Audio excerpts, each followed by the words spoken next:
By the power invested in me in 3 jewels, Om Mani Padme Hum, Mani Padme Hum. You attract spirits by reciting mantras? No. I'm not questioning you. I want to understand your question. When you recite mantras, you attract spirits. And what do you think about that? Is that good or bad? Okay.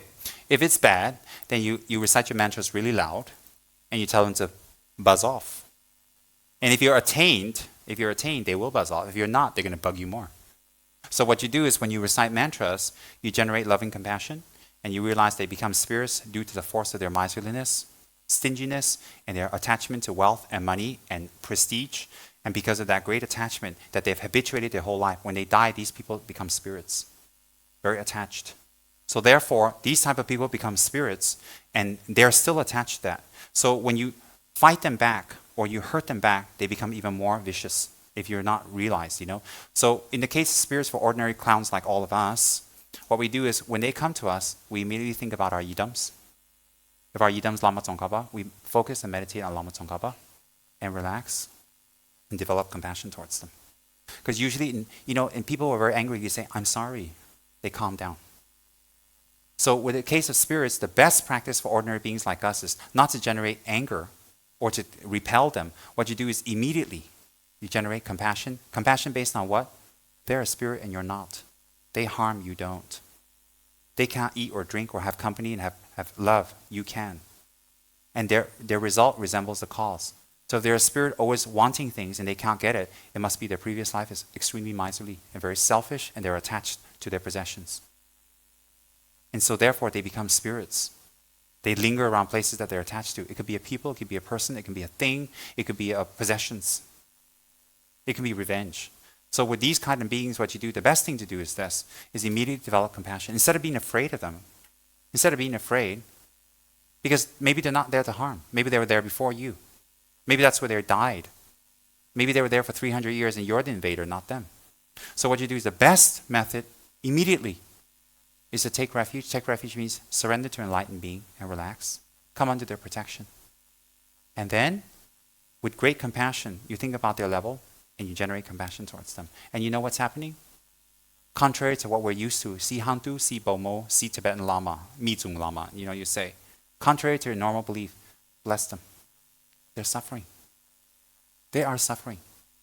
No spirit is having a good time. No spirit. Nobody in a war is having a good time. Nobody in a war. No spirit is having a good time. A spirit is a negative reincarnation. They have different levels and different types of sufferings and different lifespans, just like us. But nevertheless, they are still suffering. So when you see a spirit, instead of going back to your habitual thinking, spirit, I'm going to get it, I'll run, whatever, they're following me. What you should do is generate compassion and love for them and bless them. Bless them with what? Oh, Mani Padme, oh, Mani Padme, go away, oh, Mani Padme, I bless you. No. This isn't, you don't do that. You're not in a movie with Linda Blair. This is not The Exorcist. And your father, whatever that Irish name was, I can't remember. And you're holding your Lamrim book and you say, by the power invested in me in 3 jewels, oh, Mani Padme Hum, Mani Padme Hum. No. You don't do that. Why don't you do that? Because you're going to frustrate them. You're going to get them angry. Blessing comes not just by the mantras. Blessing comes from your state of mind, which they perceive because they have clairvoyance. Blessing comes from your state of mind and your attitude towards them. And they'll feel it. So even if you don't have mantra, if you just generate loving compassion, metta, most cases they go away, or most cases they don't disturb you anymore. In most cases, turn it around. Bless them.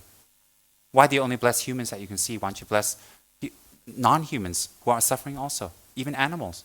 Mantras are very powerful with animals. When I go running in Bandar Utama around here, when I go jogging and stuff, I always see dogs. I always recite mantras at them. Even they're barking ferociously at me. I just bark back louder. Om Mani Padme Hum. Why? Planting mantras in their mind blesses them. It helps them. Very, very much. Any type of mantras.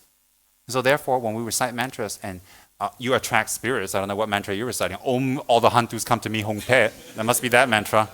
But what happens is when you recite the mantras, you bless them. And there are higher forms of tantra where he is correct that when you do certain practices, it is specifically to attract spirits, but it's assumed you have achieved a level where you can benefit them, directly benefit them, subdue them, transform them, and help them to not stay in their state long.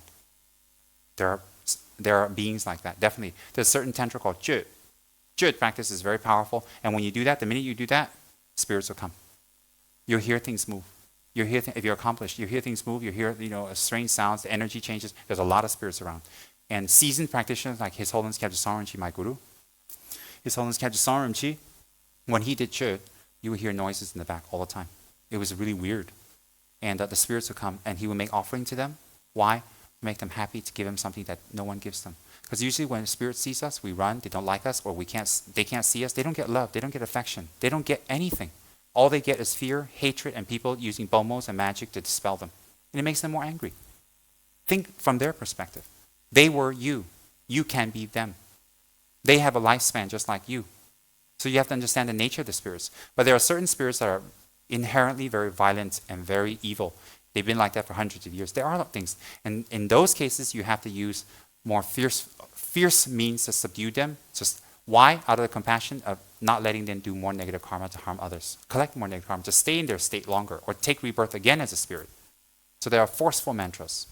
Powerful mantras used to what? To chase them, to harm them? No. To subdue their mind in a more powerful way because they're very fierce. The whole purpose of Buddhistic practice is to help another being.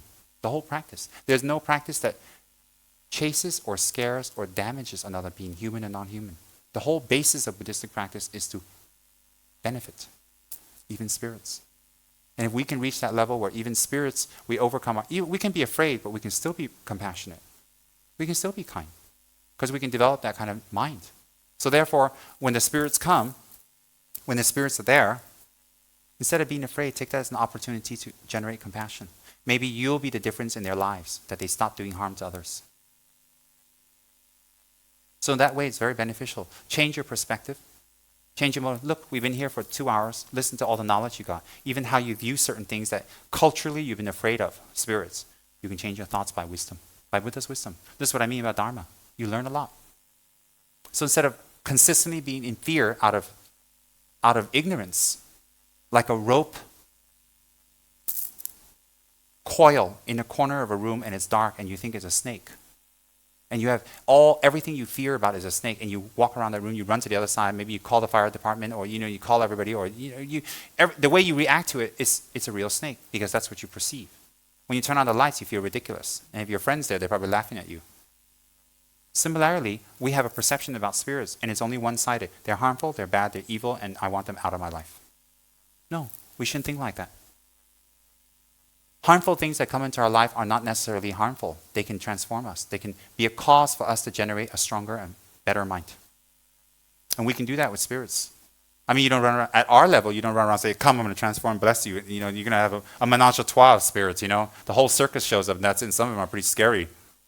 And if you're not at that level to help them, don't invite it. But if they're around, you have no choice, then bless them. I mean, trust me, I don't run around calling spirits. Generate loving compassion, and if they continue, then you stop them.